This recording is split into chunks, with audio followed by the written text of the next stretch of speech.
ओम अज्ञानतिमिरान्धस्य ज्ञानाञ्जनशलाकया चक्षुरुन्मीलितं येन तस्मै श्रीगुरवे नमः। ओम विष्णुपदाय कृष्णपृष्ठाय भूतले श्रीमते जयप्रकाशामृत नामिने नमो आचार्यपदाय नित्याय गौरवपदाय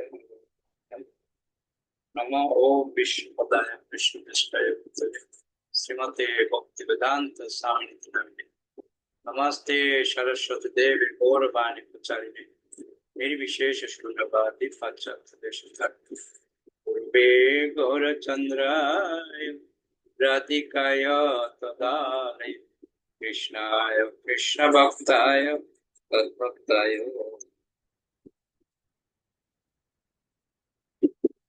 গার্গী মাতাজি করুন। হরে কৃষ্ণ প্রভু প্রণাম।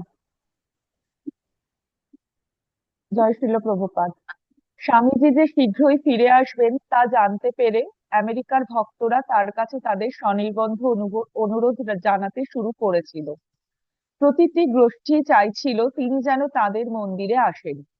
4 নভেম্বর শিল প্রভুপাদ মুকুন্দকে লিখেছিলেন, তুমি লিখেছ যে আমার অনুপস্থিতি তোমরা অত্যন্ত গভীরভাবে অনুভব করছো, তাই আমারও এখনই তোমাদের কাছে ফিরে যেতে মন হচ্ছে। মুকুন্দের স্ত্রী জানকীর কাছে তিনি লিখেছিলেন, সর্বক্ষণ আমার তোমাদের কথা মনে হয় এবং তোমরা যেমন আমাকে ভারতবর্ষ থেকে ফেরার পথে সান ফ্রান্সিসকোতে যাওয়ার জন্য বলছো, আমিও তেমন আমার প্রতিজ্ঞা পূর্ণ করার চেষ্টা করছি। আমি সরাসরি ভাবে সান ফ্রান্সিসকোতে যাওয়ার জন্য চিন্তা করছি।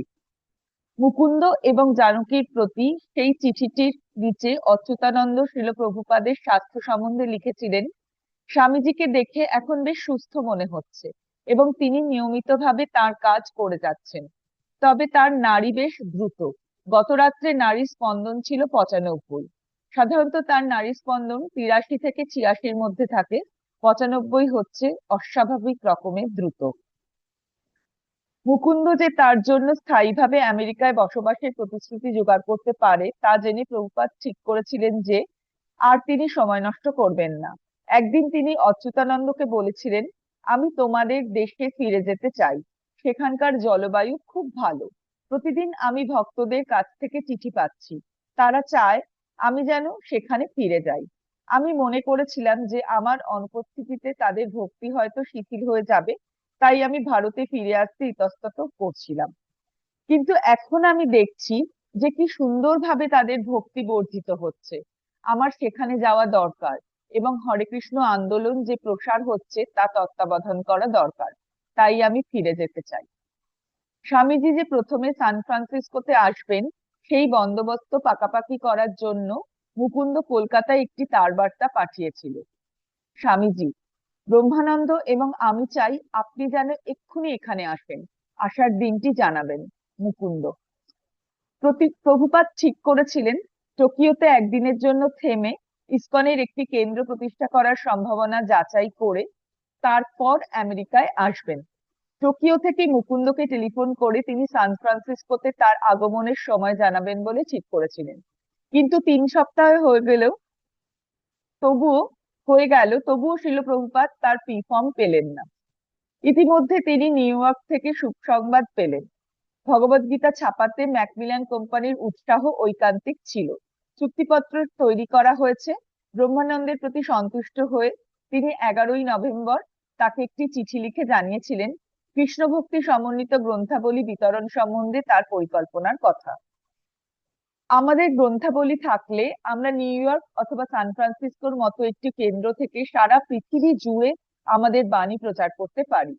ব্যাক টু গডহেড পত্রিকা আরো ভালোভাবে প্রকাশ করার জন্য এবং শ্রীমদ ভাগবত, শ্রী চৈতন্য চরিতামৃত ইত্যাদি বৈদিক শাস্ত্রগ্রন্থ প্রচার করার জন্য আমাদের সমবেতভাবে চেষ্টা করে যেতে হবে। আমেরিকায় প্রচার করার সম্ভাবনা নিয়ে চিন্তা করার সময় তিনি হিসেব করে দেখলেন এতদিনে তিনি কি করেছেন, ভবিষ্যতে তিনি কি করবেন এবং কিভাবেই বা করবেন। যাবার দিন শিল প্রভুপাদ অচ্যুতানন্দকে তার শেষ নির্দেশ দিয়েছিলেন যে ভারতবর্ষের কৃষ্ণ ভক্তি প্রচারের জন্য তাকে থাকতে হবে।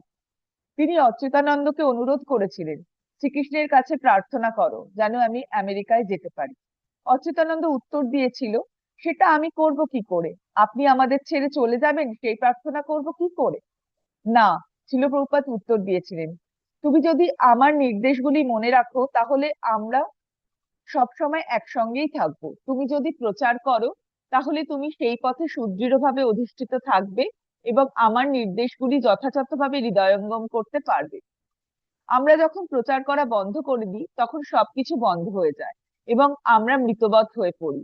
তাই ভারতবর্ষেও লোকেরা মনে করে যে তারা সবকিছু জানে, কিন্তু তাদের সেই ধারণাটি ভ্রান্ত। কৃষ্ণ কথা শোনা কখনো সমাপ্ত হয় না, ভগবান অনন্ত। তাই কেউ বলতে পারে না ভগবান সম্বন্ধে আমি সবকিছু জানি। যারা বলে যে ভগবান সম্বন্ধে সবকিছু জানে তারা আসলে কিছুই জানে না। তাই সকলে তোমার প্রশংসা করবে, ভয় পেও না। সেই বিমানের যাত্রী এবং কর্মচারীরা প্রভুপাদকে গৈরিক বসন পরিহিত একজন বৃদ্ধ ভারতীয় রূপে দেখেছিল। বিমান পরিচারকদের মনে সন্দেহ হয়েছিল যে তিনি আদৌ ইংরেজি বুঝতে পারেন কিনা, কিন্তু তারা যখন তাকে জিজ্ঞাসা করেন যে তিনি কি খাবেন তখন তিনি তাদের বলেছিলেন কেবল একটু ফল দিতে। তখন তারা দেখছিল যে তিনি কেবল সুন্দর ইংরেজি বলতে পারেন তাই নয়, তিনি ছিলেন একজন সহৃদয় ভদ্রলোক।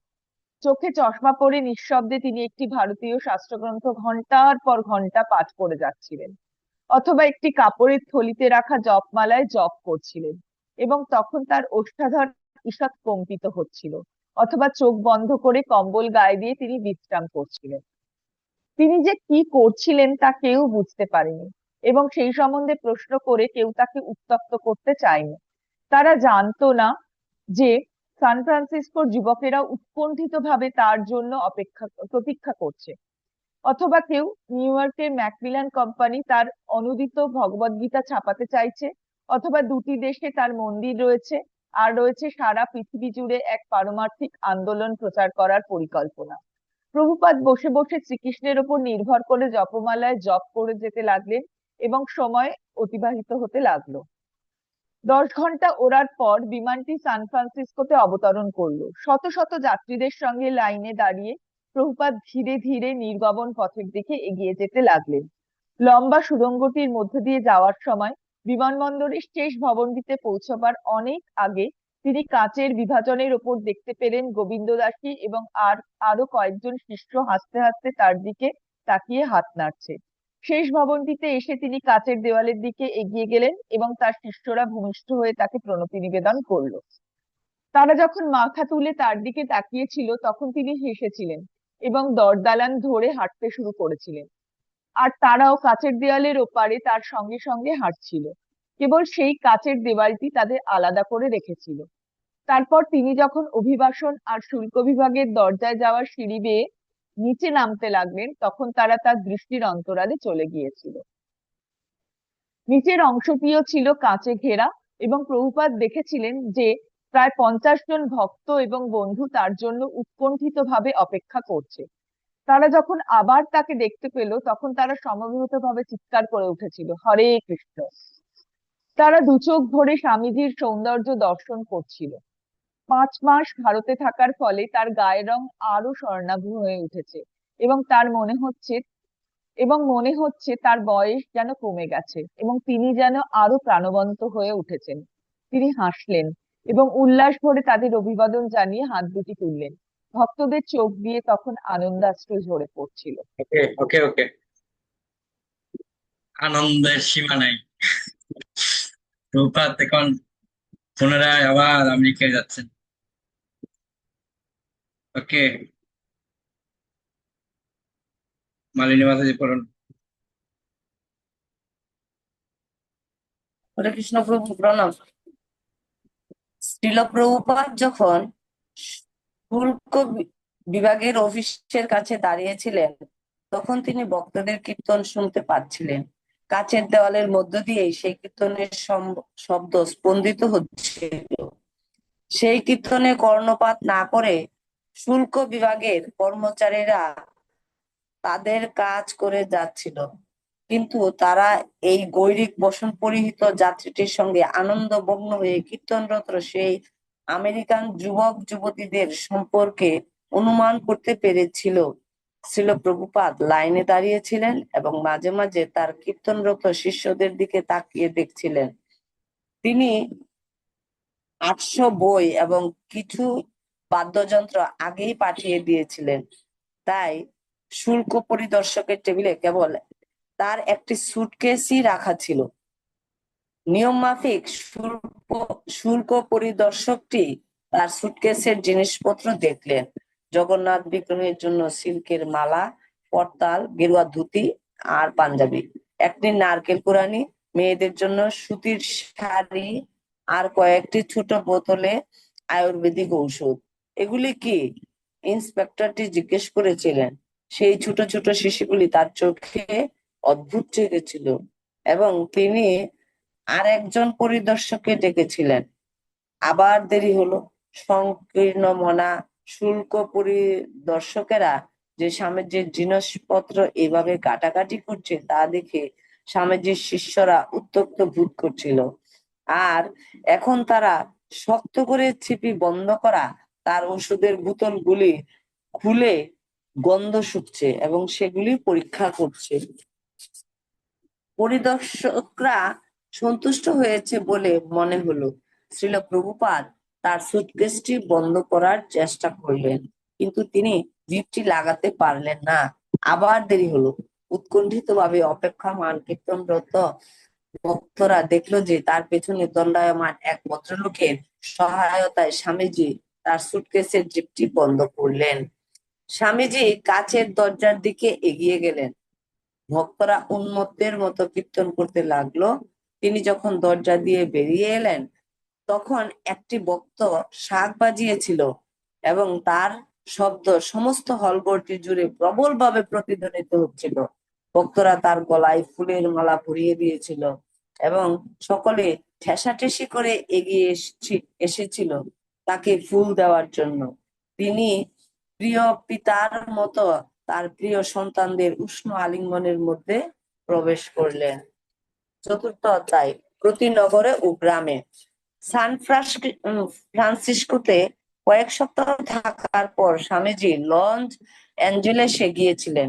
সেখানে তার কয়েকজন শিষ্য নিগ্রো ও হিস্পানিক অধ্যুষিত একটি মধ্যবিত্ত অঞ্চলে এক দোকান গড়ে মন্দির প্রতিষ্ঠা করেছিল। সেই দোকান ঘরটি ছিল খালি আর সেই অঞ্চলটি ছিল নির্জন। স্বামীজি সেখানে 2 মাস থেকে ভাষণ দিয়েছিলেন, কীর্তন করেছিলেন আর তার শিষ্যদের শক্তি ও অনুপ্রেরণা জুগিয়েছিলেন। যদিও মাথা ঝিমঝিম করার জন্য তার কাজ করতে অসুবিধা হচ্ছিল, তবু সেখানকার উষ্ণ রৌদ্রোজ্জ্বল আবহাওয়া তার স্বাস্থ্যের পক্ষে অনুকূল ছিল। তিনি শ্রীমদ্ ভাগবতের অনুবাদের কাজ চালিয়ে যাচ্ছিলেন। লস অ্যাঞ্জেলেস থেকে বিদায় নেওয়ার কয়েক মাস পরে মে মাসে স্বামীজি প্রথম বোস্টনে ইসকনের কেন্দ্রে গিয়েছিলেন। সেখানে গিয়েও তিনি দেখলেন তার কয়েকজন শিষ্য একটি ছোট্ট দোকান ঘরে মন্দির প্রতিষ্ঠা করেছে। বোস্টনে স্বামীজি একদিন নিজের ঘরে প্রভুপাদ নামটি গ্রহণ করেছিলেন। তার সেক্রেটারি যখন ডিকটেশন নিচ্ছিল, তখন প্রভুপাদ উল্লেখ করে যে জি শব্দটি খুব একটা ভদ্রচিত সম্বোধন নয়। তাহলে আমরা কেন আপনাকে স্বামীজি বলে সম্বোধন করি? আমরা আপনাকে কি বলে ডাকবো? স্বামীজি উত্তর দিয়েছিলেন, গুরুদেবকে সাধারণত গুরুদেব, বিষ্ণুপাদ অথবা প্রভুপাদ বলে সম্বোধন করা হয়। তাহলে কি আপনাকে প্রভুপাদ বলে ডাকতে পারি? হ্যাঁ। প্রথমে কয়েকজন ভক্ত তাদের দীর্ঘকালের পরিচিতি স্বামীজি নামটি ছাড়তে অনিচ্ছুক হলো। সেই নামটি তাদের কাছে ছিল প্রীতি ও শ্রদ্ধা বিজড়িত একটি নাম। একদিন সকালবেলা প্রাতঃভ্রমণের সময় একটি ছেলে জিজ্ঞেস করে, আমি শুনেছি যে স্বামীজির নামটি আমরা আর ব্যবহার করতে পারবো না। প্রভুপাদ সঙ্গে সঙ্গে জিজ্ঞাসা করেছিলেন, কে বলেছে? ওরা বলছে আপনি নাকি বলেছেন যে এটি খুব ভদ্রনোচিত সম্বোধন নয় বলে সেই নামটি আমাদের ব্যবহার করা উচিত নয়। আমি কখনো সেই কথা বলিনি। তাহলে কি আমরা সেই নামটি ব্যবহার করতে পারি? হ্যাঁ, তাতে কোনো ক্ষতি নেই। কিন্তু স্বামীজি সম্বোধনটি অচিরেই বন্ধ হয়ে গিয়েছিল। ভক্তরা ব্যাক টু গড হেড ম্যাগাজিনে তা বিশ্লেষণ করে ছাপিয়েছিলেন। প্রভুপাদ। বৈদিক সংস্কৃতিতে প্রভুপাদ নামটি সর্বশ্রেষ্ঠ শ্রদ্ধা প্রদর্শন করে। মহাত্মাদের মধ্যেও যিনি মহাত্মা তাকে এই নামে সম্বোধন করা হয়। এই শব্দটির দুটি অর্থ রয়েছে। যার পদপ্রান্তে বহু প্রভু, যে নামে গুরুদেবের শিষ্যরা পরস্পরকে সম্বোধন করে আশ্রয় গ্রহণ করে। দ্বিতীয় অর্থটি হচ্ছে পরম প্রভু শ্রীকৃষ্ণের চরণারবিন্দে যিনি সর্বদাই অধিষ্ঠিত। গুরু পরম্পরার ধারায় যে কৃষ্ণ ভাবনামৃতের প্রবাহ মানব সমাজে প্রবাহিত হচ্ছে, তাতে পারমার্থিক গুরুত্বপূর্ণ বেশ কয়েকজন মহাত্মা রয়েছেন যাদের প্রভুপাদ নামে সম্বোধন করা হয়। শ্রীল রূপ গোস্বামী প্রভুপাদ তার গুরুদেব শ্রী চৈতন্য মহাপ্রভুর আদেশ পালন করেছিলেন এবং তাই তাকে এবং তার সঙ্গের অন্যান্য গোস্বামীদের প্রভুপাদ বলে সম্বোধন করা হয়। শ্রীল ভক্তি সিদ্ধান্ত সরস্বতী ঠাকুর ভক্তিবিনোদ ঠাকুরের মনোবাঞ্ছা পূর্ণ করেছিলেন, তাই তাকেও প্রভুপাদ নামে সম্বোধন করা হয়। আমাদের গুরুদেব ওম বিষ্ণুপাদ অষ্টত শত শ্রী শ্রীমৎ ভক্তি বেদান্ত স্বামী মহারাজ তেমন ভাবে তার গুরুদেব শ্রীল ভক্তি সিদ্ধান্ত সরস্বতী গোস্বামী প্রভুপাদের নির্দেশ শিরোধার্য করে কৃষ্ণ প্রেমের বাণী পাশ্চাত্য জগতে প্রচার করছেন এবং তাই তার বিনীত সেবকেরা যারা শ্রীল রূপ গোস্বামীর পদাঙ্ক অনুসরণ করে পৃথিবীর বিভিন্ন কেন্দ্রে সংকীর্তন আন্দোলন প্রচার করে চলেছে, তারা তাকে প্রভুপাদ নামে সম্বোধন করতে চায় এবং কৃপা করে তিনি তার সম্মতি জানিয়েছেন। Montreal, August 1968। শ্রীল প্রভুপাদ তার ঘরে বসে কয়েকজন শিষ্যের সঙ্গে কথা বলছিলেন। অন্নপূর্ণা, তুমি কোনো খবর পেয়েছ? তিনি জিজ্ঞেস করলেন। অন্নপূর্ণা এক ইংরেজ যুবতী।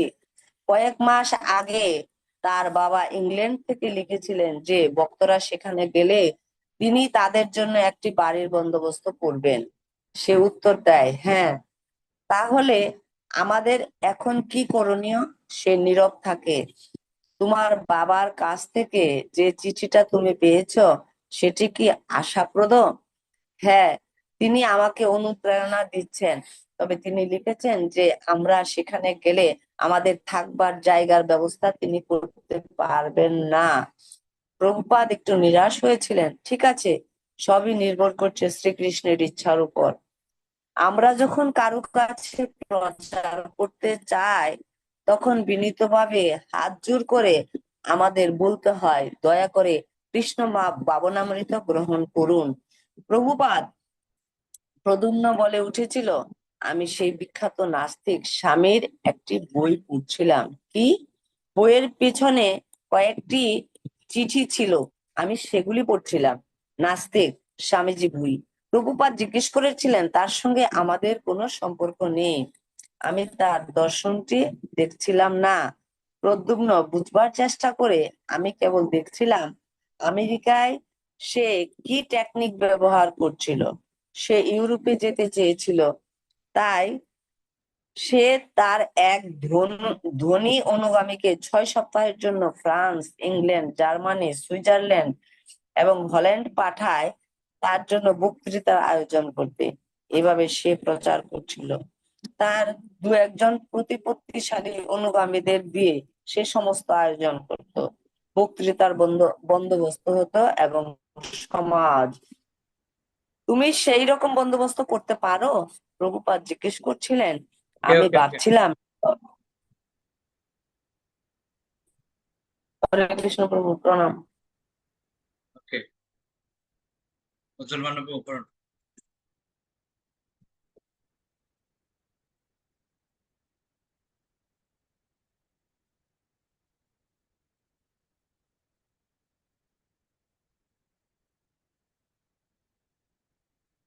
মুসলমান উপকরণ।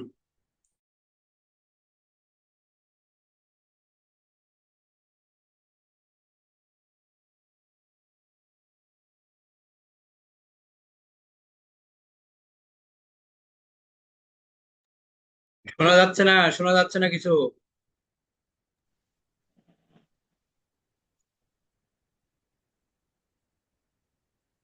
তুমি সেরকম বন্দোবস্ত করতে পারো? প্রভুপাদ জিজ্ঞেস করেছিলেন। আমি ভাবছিলাম লন্ডনে নিশ্চয়ই রয়্যাল এশিয়াটিক সোসাইটি রয়েছে, আমার মনে হয় ঠাকুর ভক্তিবিনোদ তার সদস্য ছিলেন, কিন্তু ভক্তিবিনোদ ঠাকুরের সঙ্গ কোথায়?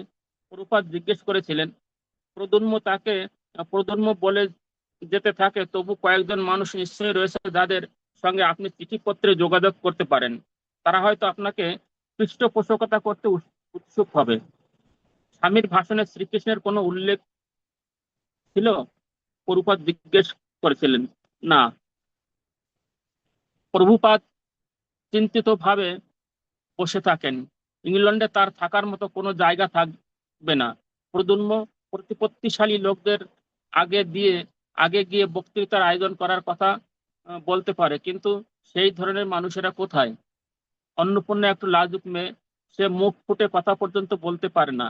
যার বাবা কোনোভাবে সাহায্য করবে না, আর প্রজন্ম নাস্তিক স্বামীর বই পড়ে রয়্যাল এশিয়াটিক সোসাইটির কথা বলছে, কিন্তু কাজের বেলায় কিছুই হচ্ছে না।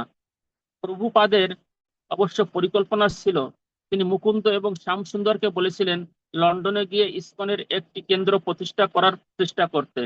তারা সম্মত হয়েছিল এবং কয়েকদিনের জন্য সান ফ্রান্সিসকো থেকে মন্ট্রিয়লে আসছিল।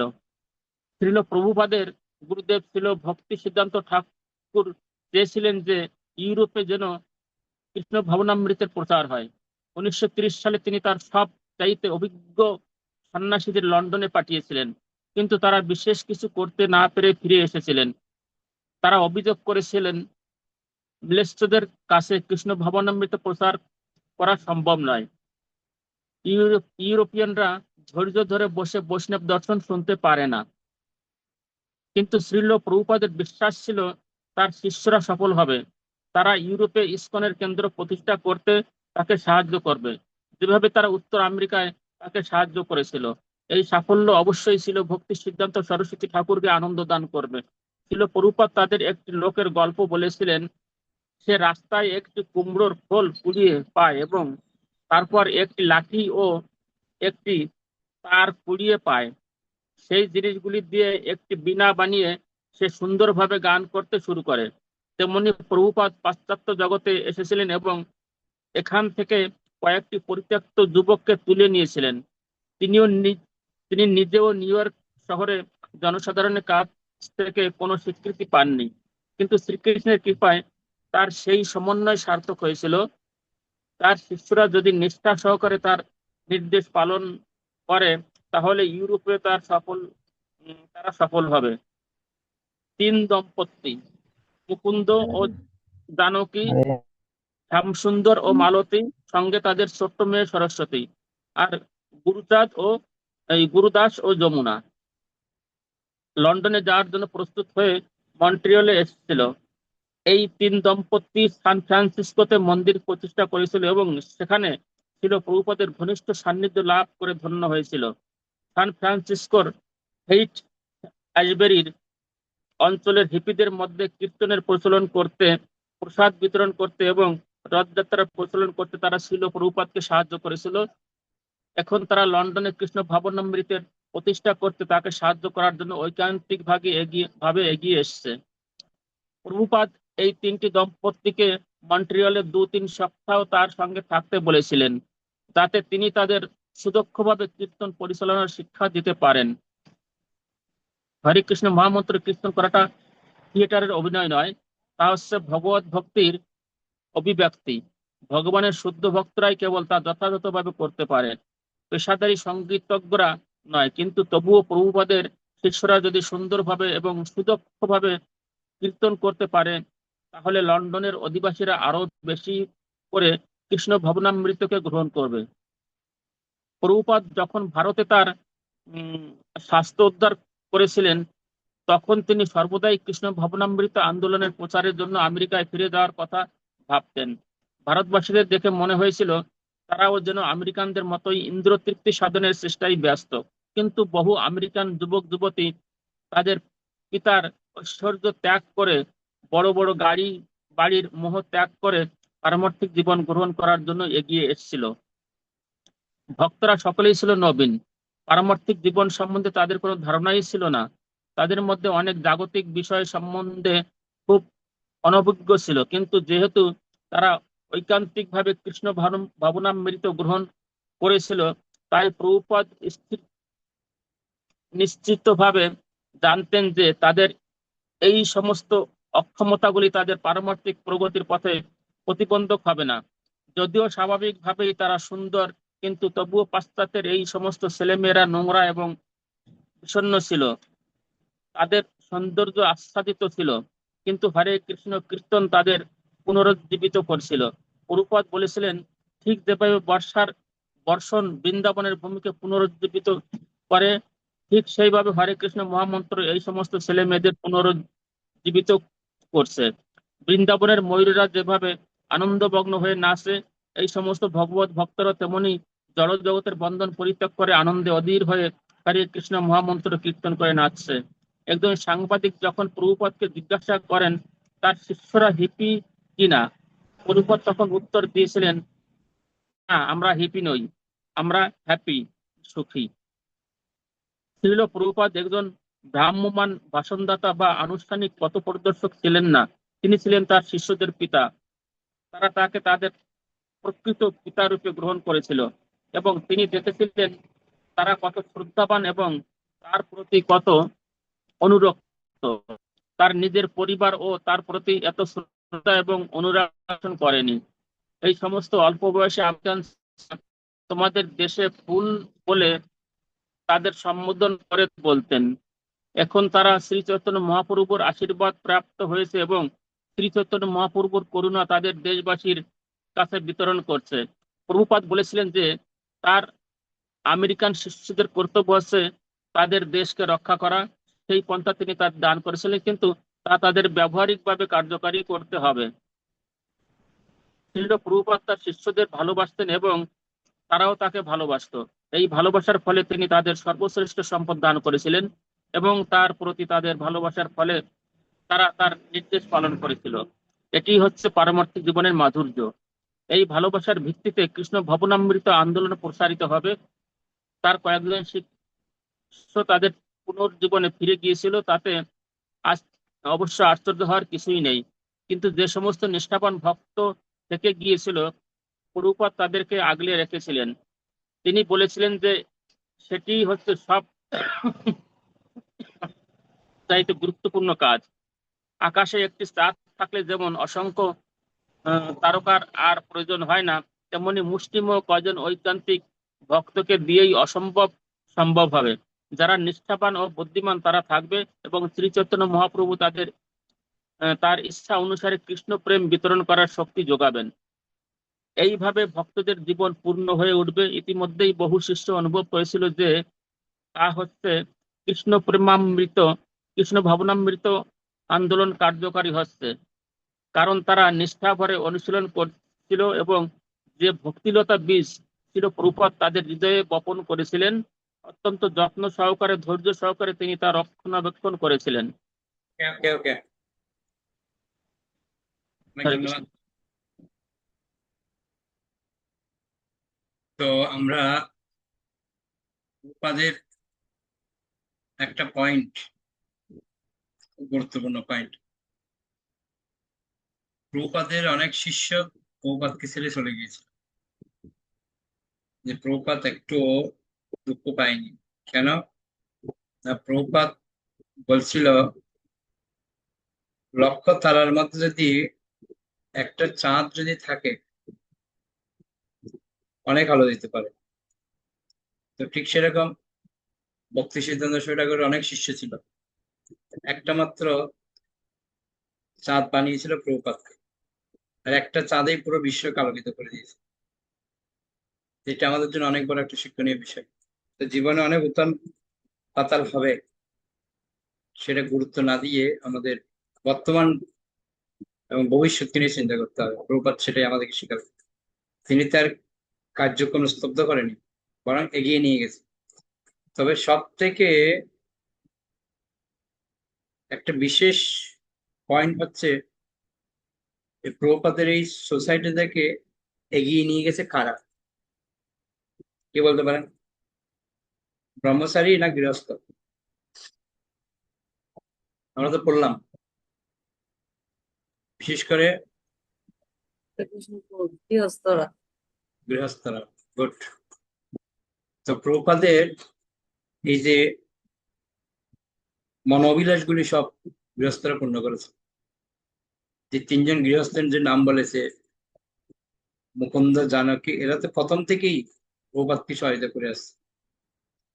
তো ওই জন্য আমাদেরও এটা মাথায় রাখতে হবে। প্রভুপাদ গৃহস্থদের উপর খুব ভরসা করতেন, তাদেরকে কিন্তু লন্ডনে পাঠিয়েছিল। তো সেজন্য প্রত্যেকটি গৃহস্থ ভক্তেরই উচিত প্রভুপাদের মনোবিলাস পূর্ণ করা, যেভাবে প্রভুপাদ প্রচার করেছে। ওকে, বৈশ্য প্রণাম। বাঞ্ছা কল্পতরুভ্যশ্চ কৃপা সিন্ধুভ্যেব চ পতিতানাং পাবনেভ্যো বৈষ্ণবেভ্যো। আনন্দ বৈশ্য বৃন্দা কি জয়। গীতায় গৌর প্রেমানন্দে।